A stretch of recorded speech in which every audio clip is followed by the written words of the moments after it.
विद्यार्थी मित्र हो, नमस्कार. मी सहाय्यक प्राध्यापक डॉक्टर प्रवीण गुलाबराव बाबर, दूरशिक्षण केंद्र शिवाजी विद्यापीठ कोल्हापूर. मित्र हो, आज आपण एम ए भाग 1 या एम ए भाग 1 मधील अतिशय महत्वाचा जो विषय आहे तो म्हणजे सहकाराची तत्वे आणि व्यवहार या विषयावर चर्चा करणार आहोत. मित्र हो, या विषयातील घटक क्रमांक 3 या घटक क्रमांक 3 मधील आपण सहकारी साखर कारखाने कोऑपरेटिव्ह शुगर फॅक्टरीज यावर सविस्तरपणे चर्चा करत आहोत. मित्र हो, या अगोदरच्या लेक्चरला आपण सहकारी साखर कारखाने म्हणजे काय, त्यांची प्रगती, व्यवस्थापन, भांडवल यावर सविस्तरपणे चर्चा केलेली आहे. त्याचबरोबर सहकारी साखर कारखान्याचे अर्थव्यवस्थेतील महत्व या विषयावर सुद्धा व्यवस्थित चर्चा आपण केलेली आहे. तर मित्र हो, आज आपण या लेक्चरला आपण सहकारी साखर कारखान्याच्या ज्या प्रमुख समस्या आहेत या प्रमुख समस्यांच्या वरती सविस्तरपणे चर्चा करणार आहोत. सहकारी साखर कारखान्याच्या ज्या प्रमुख समस्या आणि त्यावर असणाऱ्या उपाययोजना यावर सविस्तरपणे आपण या लेक्चरला चर्चा करणार आहोत. मित्र हो, आपल्याला माहिती आहे भारतातील जे सहकारी साखर कारखाने आहेत यांचं सहकारी साखर कारखान्यांचं ग्रामीण अर्थव्यवस्थेच्या विकासामध्ये अनन्यसाधारण असं महत्व आहे आणि देशातील अर्थव्यवस्थेमध्ये सुधारण्यासाठी, देशाची अर्थव्यवस्था सुधारण्यासाठी अनन्यसाधारण असं योगदान या सहकारी साखर कारखान्यांचं आपल्याला पाहायला मिळतं. मित्र हो, तसं जरी असलं तर गेल्या 2 दशकामध्ये सहकारी साखर कारखान्यांच्या समोर अनेक काही महत्वाच्या समस्या निर्माण झालेल्या आहेत. या समस्यांची चर्चा आज आपण या लेक्चरला करणार आहोत. ही समस्यांची चर्चा आपण प्रमुख मुद्द्यांच्या आधारे करणार आहोत.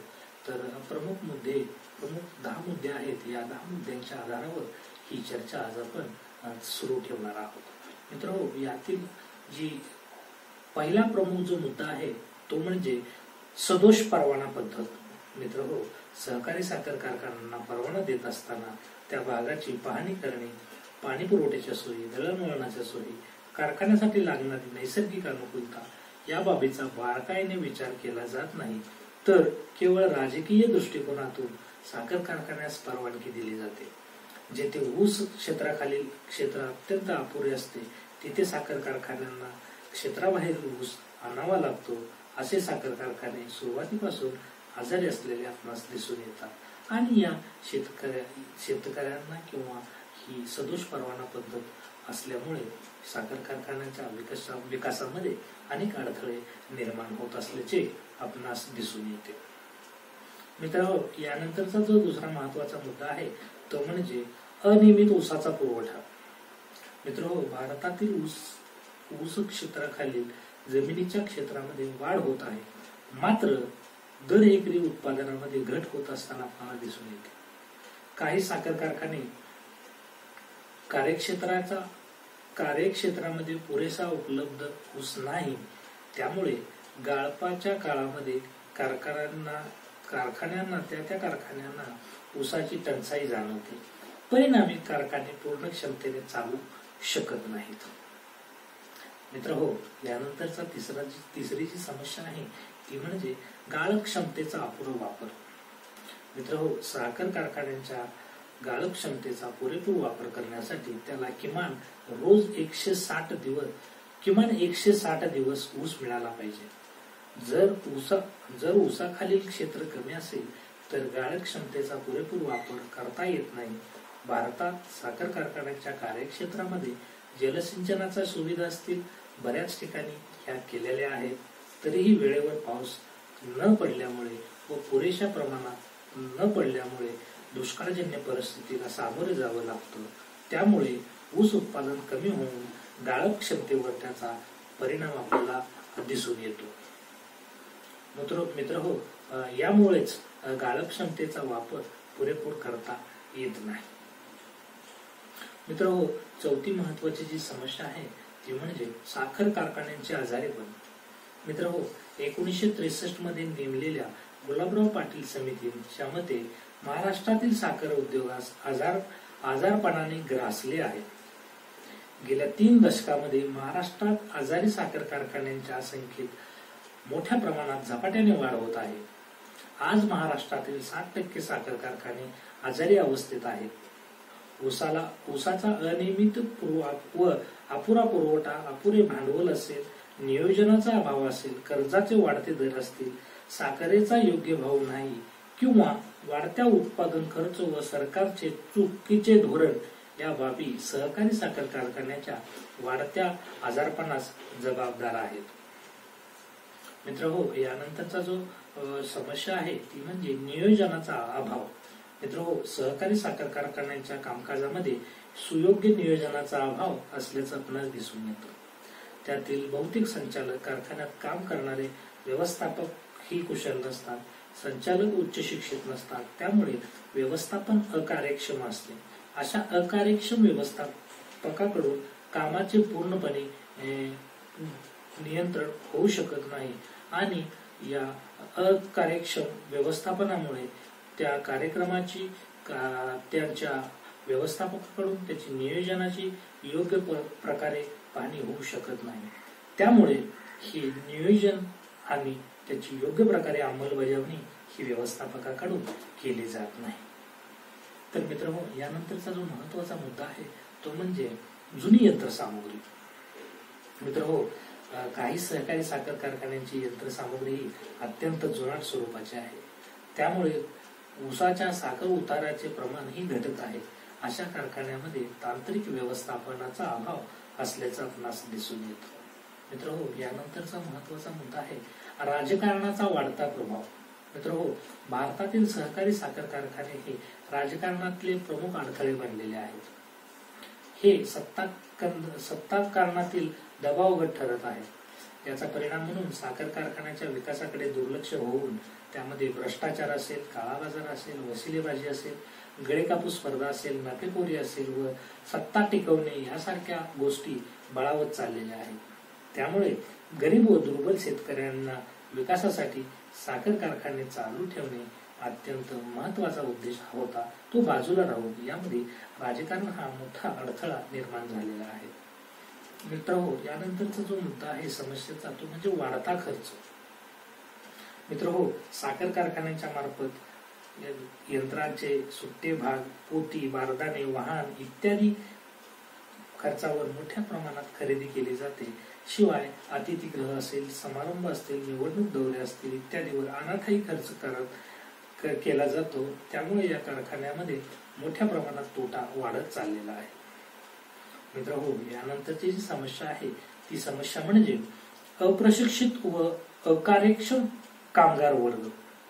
मित्रांनो, सहकारी साखर कारखान्यात भरती केलेले कामगार हे प्रामुख्याने राजकारण व वशिलेबाजीचे असतात. हे कामगार योग्य व आवश्यक ते प्रशिक्षण घेतलेले नसतात.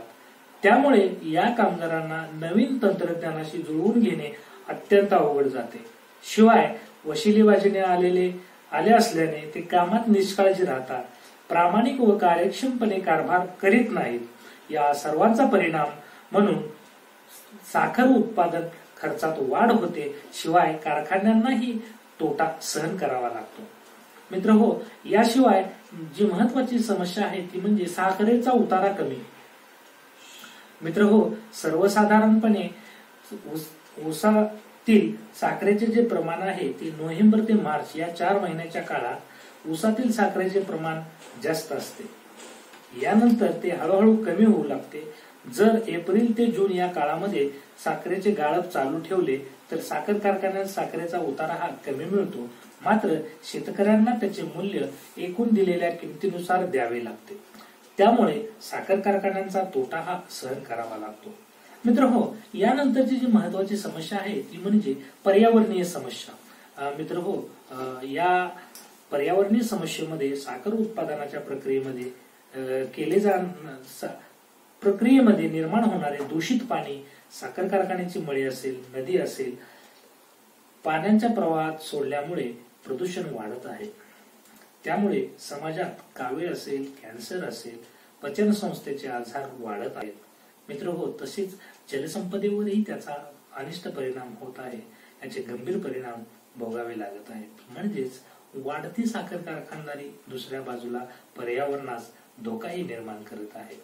मित्रहो, या प्रमुख 11 मुद्द्यांच्या आधारावर या साखर कारखान्याच्या ज्या समस्या आहेत या समस्यांची चर्चा आपण केलेली आहे. मित्रहो, भारतातील साखर कारखानदारी समोर अनेक समस्या आता सध्या उभ्या ठाकलेल्या आहेत. त्याचबरोबर अपुरे खेळते भागभांडवल असेल, अतिरिक्त कामगार भरती असेल, आयकराचा प्रश्न असेल, तसेच ऊसाचे अल्प उत्पादन असेल, ऊस लागवड खर्चात वाढ असेल, यासारखे प्रश्न साखर उद्योगाला सातत्याने भेडसावत आहेत. या समस्यांच्यावर वेळीच उपाययोजना केली नाही तर भविष्यात साखर उद्योग धोक्यात येण्याची शक्यता नक्कीच नाकारता येत नाही. मित्रहो, जरी या समस्या साखर उद्योगाच्या असत्या तरी या साखर उद्योगाच्या समस्या समोरील सोडवण्यासाठी काही उपाययोजनाही करता आल्या जातील, उपाययोजनाही करता येतील. त्या उपाययोजनांची चर्चा आता आपण करूयात. मित्रहो, साखर कारखान्याच्या समस्या सोडवण्यासाठी जे प्रमुख उपाय आहेत त्या प्रमुख उपायांची चर्चा आज आपण येथे करणार आहोत. यातील पहिला उपाय म्हणजे साखर कारखान्यांना परवानगी देताना ऊसाची उपलब्धता, शेजारील साखर कारखान्याचे पासूनचे अंतर इत्यादी बाबतचा विचार करणे अत्यंत आवश्यक आहे. मित्रहो, दुसरे उपाय म्हणजे गाळप क्षमतेचा पर्याप्त वापर करण्याची आवश्यकता आहे. तिसरा उपाय म्हणजे जुनी यंत्रसामुग्री व तंत्रज्ञान बदलण्याचा प्रयत्न करावा, हे महत्वाचे आहे. त्याचबरोबर चौथा महत्वाचा उपाय आहे तो म्हणजे साखर कारखान्यांनी आपल्या अपुऱ्या भांडवल समस्येला तोंड देण्यासाठी स्वनिधी वाढवण्याचा प्रयत्न करणं अत्यंत गरजेचं आहे. मित्रहो, यानंतर ऊस शेती विकासाकडे लक्ष देणं अत्यंत गरजेचं आहे. त्यासाठी ऊस लागवड असेल, माती परीक्षण असेल, खत वापर असेल, याबद्दल ऊस उत्पादक शेतकऱ्यांना मार्गदर्शन करणं अत्यंत आवश्यक आहे. मित्रहो, राजकीय कोणताही हस्तक्षेप असू नये. त्याचबरोबर राजकारणासाठी सहकारी साखर कारखान्यांचा वापर करू देऊ नये, ही महत्वाची उपाय आपल्याला सांगता येतील. त्याचबरोबर वाहतूक व्यवस्था कार्यक्षमपणे तयार करणे, त्याचबरोबर शेतकऱ्यांच्या ऊसाला योग्य प्रमाणात किंमत उपलब्ध करून देणे, त्याचबरोबर कायमस्वरूपी पाणी पुरवठा सोयीची उपलब्धता शेतकऱ्यांना करून देणे आणि अनावश्यक खर्च व उधळपट्टी सहकारी साखर कारखान्यांनी टाळणे हे अत्यंत महत्वाचं आहे. याचबरोबर अतिशय महत्वाचा जो उपाय आहे ते म्हणजे व्यवस्थापनात व्यावसायिकता व कार्यक्षमता असणे अनिवार्य आहे. कोणत्याही व्यवस्थापनामध्ये व्यावसायिकता आणि कार्यक्षमपणे काम करण्याची ही पद्धत आहे ती अतिशय महत्वाची असते आणि या पद्धतीनुसारच या सहकारी साखर कारखान्यांचं काम चालत असतं. मित्रहो, जरीही सहकारी कारखान्यांचा समस्या असल्या जे हे उपाय आपण आता चर्चा केले ते समस्यावर अतिशय प्रभावीपणे उपाययोजना आपल्याला राबवता येतील. मुख्य म्हणजे ज्या प्रमुख समस्या आहेत या समस्यांच्या वर उपाय सुचवून हे उपाय आपण चर्चा केलेल्या उपायाप्रमाणे योग्य प्रमाणे या उपायांची अंमलबजावणी केल्यानंतर नक्कीच सहकारी साखर कारखान्याचे भविष्य अतिशय चांगले आहे. तर या ज्या विविध समस्या आहेत या सोडवण्यासाठी शासनाने सुयोग्य धोरण आखले पाहिजे. मात्र साखर कारखान्यांच्या व्यवस्थापनात ही सुधारणा घडणं अत्यंत आवश्यक आहे. स्वतःचा निधी जमा करणे, नवीन तंत्रज्ञान स्वीकारणे, ऊस उत्पादनाची निर्मिती करणे, ऊस शेती विकासाकडे लक्ष देणे, वाहतुकीची सुविधा सुधारणे, कामगार वसाहत निर्माण करणे इत्यादी सारख्या उपाययोजनांची आवश्यकता या सहकारी साखर कारखान्यांना आपल्याला असल्याचे दिसून येते. तर मित्रहो, आजच्या या लेक्चरमध्ये आपण सहकारी साखर कारखान्याच्या प्रमुख समस्या आणि त्यावरील उपाययोजना यांची सविस्तर चर्चा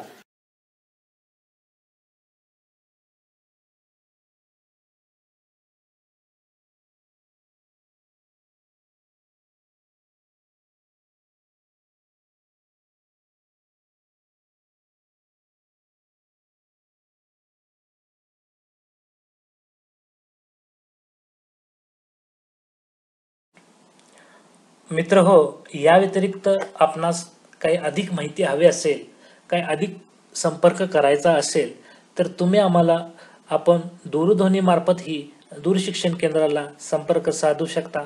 आमचा दूरध्वनी क्रमांक आहे 0231 269 4171.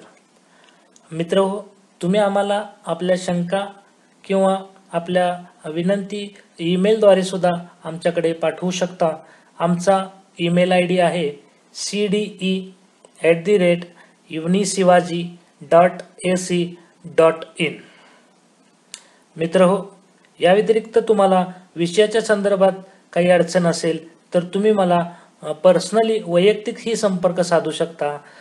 माझा ईमेल ID आहे pgbeco@gmail.com.